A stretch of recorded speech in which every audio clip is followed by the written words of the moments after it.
বাড়ি দিয়েছে।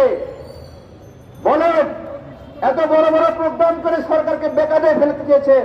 সরকার, ইউনূস সরকার ভিতরে নিয়ে গিয়ে বলেছে মানুষ হিসেবে সবাই যে বিচার পায় আপনারা সেই বিচার পাবেন।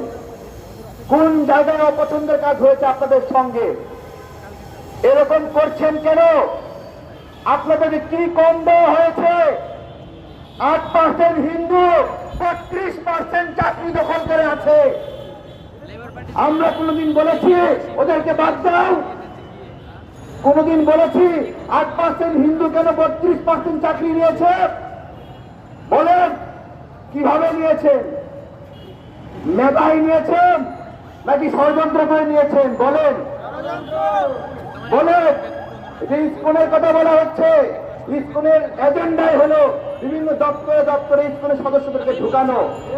কেমনে 8% হিন্দু 32% হয়েছে আপনারা বুঝতে পারছেন?